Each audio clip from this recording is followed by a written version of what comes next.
నిజామాబాద్లో మా ప్రతినిధి శ్రీనివాస్ సిద్ధంగా ఉన్నారు. అక్కడ జరిగినటువంటి ఒక అమానవీయ ఘటన అందరినీ కలిసివేస్తున్నటువంటి పరిస్థితి. ప్రభుత్వ హాస్పిటల్లో ఒక పేషెంట్ని కాళ్ళు పట్టుకొని ఈడ్చుకెళ్ళి వెళ్తున్నటువంటి దృశ్యాలు ఇప్పుడు కలకలం రేపుతున్నాయి. దానిపైనే ఇప్పుడు రచ్చ కూడా జరుగుతుంది.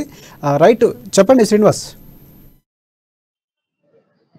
రాజశేఖర్, ఏదైతే నిజామాబాద్ జిల్లాలో ఒక అమానుష ఘటన చోటు చేసుకుంది. నిజామాబాద్ ప్రభుత్వ ఆసుపత్రి ఏదైతే ఉందో ఆసుపత్రిలో కూడా ఒక వీడియో కలకలం సృష్టిస్తున్న నేపథ్యం కనిపిస్తుంది. నిన్న అయితే ఒక సోషల్ మీడియాలో ఒక వీడియో అయితే రచ్చరచ్చగా మారిన పరిస్థితి కనిపిస్తుంది. అయితే ఏదైతే ఒక పేషెంట్ అయితే తన కడుపు నొప్పితో అయితే హాస్పిటల్కి వచ్చిన నేపథ్యంలో గతంలో చూసుకున్నట్టయితే హాస్పిటల్కి వచ్చాడు. ఈ ఈ వచ్చిన బాధితుడు ఏవైతే పేషెంట్ ఉన్నారో ఈ పేషెంట్ చూపించుకున్న తర్వాత రాత్రి 10 గంటల ప్రాంతంలో అయితే వచ్చారు. అక్కడ సంబంధించిన డాక్టర్ ని కూడా కన్సల్ట్ అయిన తర్వాత అక్కడ నుంచి అయితే ఆ పేషెంట్ ని తీసుకెళ్లి స్ట్రెచర్ పైన కూర్చోబెట్టామని చెప్పేసి ఒకవైపు ఆ ప్రభుత్వ ఆసుపత్రి సూపరింటెండెంట్ కూడా చెప్తున్నారు. అయితే అక్కడ జరిగిన ఏదైతే కూర్చోబెట్టిన తర్వాత కొద్దిసేపటి తర్వాత అది అక్కడ ఎవరు లేకపోవడంతో కూడా లిఫ్ట్ కెళ్ళి డాక్టర్ ని కలిసే క్రమంలో అయితే లిఫ్ట్ దగ్గరికి తల్లిదండ్రులు కూడా ఈడ్చుకెళ్ళినట్టుగా కూడా ఒక సోషల్ మీడియాలో అయితే ఇలాంటి ఈడ్చుకెళ్తున్న ఒక వీడియో వైరల్ అయిన నేపథ్యం కనిపిస్తా ఉంది. అయితే ముఖ్యంగా దీనికి ఉదయం నుంచి కూడా హల్చల్ చేస్తున్న కూడా ఇక్కడ ప్రభుత్వ ఆసుపత్రి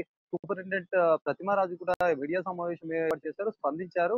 ఇది కూడా గత 15 రోజుల క్రితం జరిగిన వీడియో. ఇది ఎవరో సంబంధించినటువంటి ఒక వ్యక్తి సోషల్ మీడియాలో పెట్టారు. అది రిపోర్ట్ కావచ్చు, ఇంకెవరైనా కావచ్చు. దాని పరంగా అయితే వెరిఫికేషన్ చేస్తున్నాం. దాని పోలీసులకు అయితే ఫిర్యాదు చేశాము. దానికి సంబంధించినటువంటి ఆ పేషెంట్ కానీ పేషెంట్ తల్లి కానీ వాళ్ళకు కూడా సమాచారం వాళ్ళు ఎక్కడ వాళ్ళని గుర్తించే ప్రయత్నం చేస్తున్నామని చెప్పారు. అయితే బోధనకు సంబంధించినటువంటి రాకాజ్పేట్ కానీ బోధనకు సంబంధించిన నియర్ బై లో అయితే ఈ పేషెంట్ ఉంటారన్నట్టు కూడా సమాచారం తెలుస్తా ఉంది. పూర్తి సమాచారం అయితే మళ్ళీ తెలుసుకొని మరింత అప్డేట్ చేస్తామంటున్నారు. అయితే ఒకవైపు చూసుకున్నట్టయితే ఏదైతే పేషెంట్ ని 2 కాళ్ళు పట్టి తీసుకెళ్లడము అక్కడ ఆ డాక్టర్ కి వేరే డాక్టర్ కి తీసుకెళ్లాలనే ఉద్దేశంతో అక్కడ ఎవరు లేరు కాబట్టి అర్జెంట్ తీసుకునే ప్రక్రియలను ఇలా తీసుకెళ్లారని చెప్పేసి కూడా వీళ్ళు చెప్తున్న పరిస్థితి. అయితే ఆ పేషెంట్ అందుబాటులో అయితే స్ట్రెచర్ ఉంది. స్ట్రెచర్ ని తీసుకొచ్చి ఇక హాల్ అయితే ఏదైతే ఉంటుందో హాల్లో అయితే కూర్చోబెట్టిన ప్రయత్నం చేశాం. ఇదంతా కూడా ఒకైతే డైలమా లాగా ఉంది. రాత్రి